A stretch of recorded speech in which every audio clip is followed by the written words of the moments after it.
Edukasi pembuatan kompos. Sebelum kita memulai untuk mengetahui proses dari pengomposan, kita akan simak dulu manfaat pengomposan. Yang pertama, mengurangi sampah organik di tempat penampungan sampah. Yang kedua, mendaur ulang limbah dapur. Yang ketiga, menyuburkan tanah kebun. Yang keempat, memanfaatkan sampah organik. Kelima, menghindari penggunaan pupuk kimia. Dan yang keenam, menghindari penyakit pada tanaman. Lalu, sampah apa saja ya yang bisa dibuat pupuk kompos? Sampah yang bisa dibuat pupuk kompos yang pertama ada buah dan sayuran mentah, yang kedua kantong teh dan bubuk kopi, yang ketiga rumput dan daun bisa dalam keadaan kering maupun basah, dan yang tidak boleh dimasukkan ke dalam pupuk kompos yaitu pampers dan kotoran hewan, serta kresek dan plastik bungkusan. Sekarang kita akan mempersiapkan alat dan bahannya. Yang pertama ada gunting, pisau, telenan,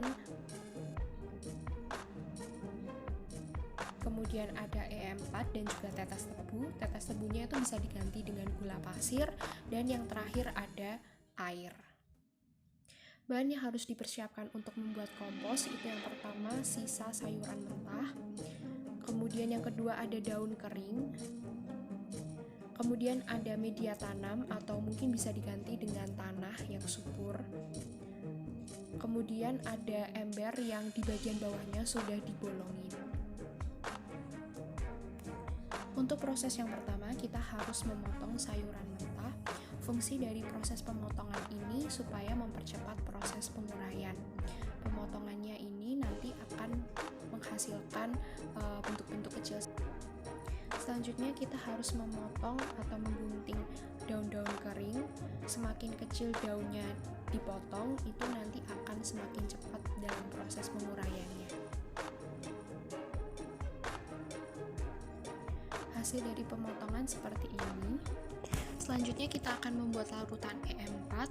Untuk perbandingannya E4 itu 1, kemudian tetes tebu itu 1, dan untuk air perbandingannya 50.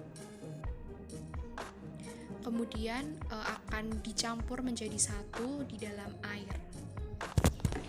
Setelah E4 dan juga tetes tebu sudah dimasukkan, kemudian diaduk hingga rata. Selanjutnya kita harus mencampurkan daun kering yang sudah dipotong dengan sayuran-sayuran kering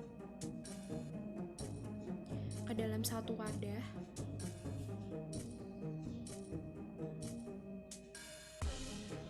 Kemudian diaduk dan dicampur hingga merata.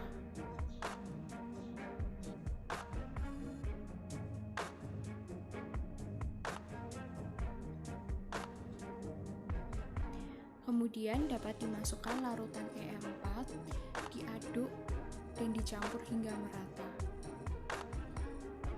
Kemudian dimasukkan ke dalam ember yang sebelumnya sudah dimasukkan tanah di bagian paling bawah.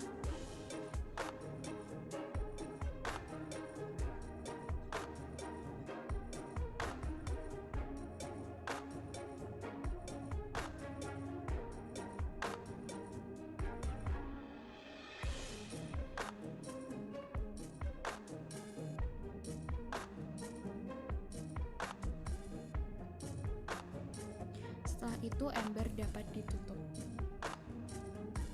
Pupuk kompos dapat dibuka 3 hari sekali untuk diaduk untuk memudahkan pupuk kompos tersebut dapat terurai dengan baik. Demikian pembuatan pupuk kompos, semoga dapat bermanfaat dan dapat diaplikasikan di dalam kehidupan sehari-hari. Terima kasih. Thanks for watching.